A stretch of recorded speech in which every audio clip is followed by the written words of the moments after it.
साथियों नमस्कार, राम राम, जय श्री सीताराम। जब भी किसी के अधिकारों के ऊपर अतिक्रमण होता है या किसी के साथ अन्याय होता है सरकार के द्वारा, तो आज आम धारणा ये चल पड़ी है और आम बातचीत में ये बात निकल के आती है कि क्या अब इसके घर पर बुलडोजर चलेगा। बुलडोजर चलाने का जो कारनामा शुरू किया था वो उत्तर प्रदेश के मुख्यमंत्री माननीय योगी आदित्यनाथ ने शुरू किया था और उनका कुछ अनुसरण मेवात के अंदर खट्टर साहब ने अपनी बाहें फैला करके बुलडोजर चलाने का काम किया।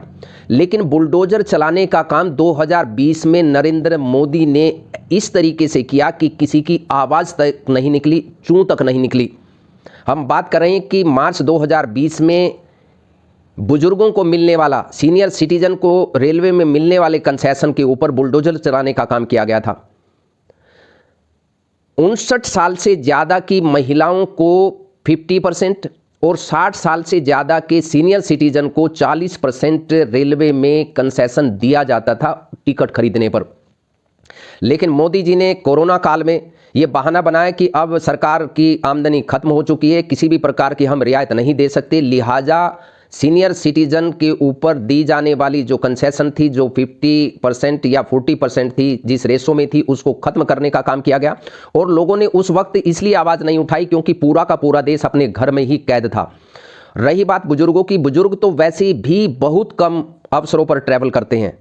50 के बाद या 60 के बाद आप कहें कि बहुत सी बीमारियां आदमी को घेर लेती हैं और सीनियर सिटीजन के एंट्री जब किसी भी व्यक्ति की होती है तब उसके गोडे खराब हो जाते हैं, वो चल नहीं पाता, उसको शुगर की बीमारी हो जाती है और ना जाने कितनी बीमारियां उसको घेर लेती हैं। कोई भी बुजुर्ग, यानी ज़्यादातर बुजुर्गों की एक बात करें तो वो ट्रैवल करना पसंद ही नहीं करता और पसंद करे भी तो उसके पास टाइम नहीं होता, शरीर उसको इजाज़त नहीं देता, अलाउ नहीं करता।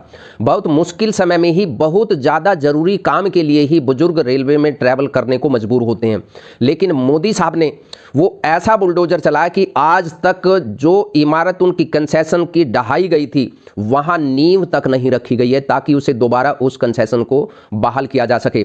हालांकि अब 2024 के चुनाव नज़दीक आ गए हैं, बहुत संभावना है कि जो कंसेशन, जो बुलडोजर मोदी ने चलाने का काम किया था उनके कंसेशन के ऊपर, उसको दोबारा से बहाल करने का निर्णय ले सकते हैं, क्योंकि इनको मालूम है कि पूरे देश में कितने बुजुर्ग हैं और अगर इस बहाली को अमली जामा नहीं पहनाया गया, इस कंसेशन को बुजुर्गों को नहीं दिया गया, तो बहुत संभावना है कि वो मोदी को वोट ना करें, बीजेपी को वोट ना करें।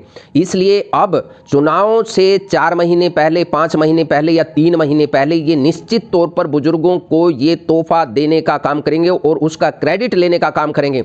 जबकि मार्च 2020 से अब तक लगभग 4 साल हो चुके हैं, इन्होंने उस कंसेशन को खत्म कर दिया, उस पर बुलडोजर चलाने का काम किया। और हैरानी ये है कि देश के अंदर इस पर कहीं कोई डिबेट नहीं होती।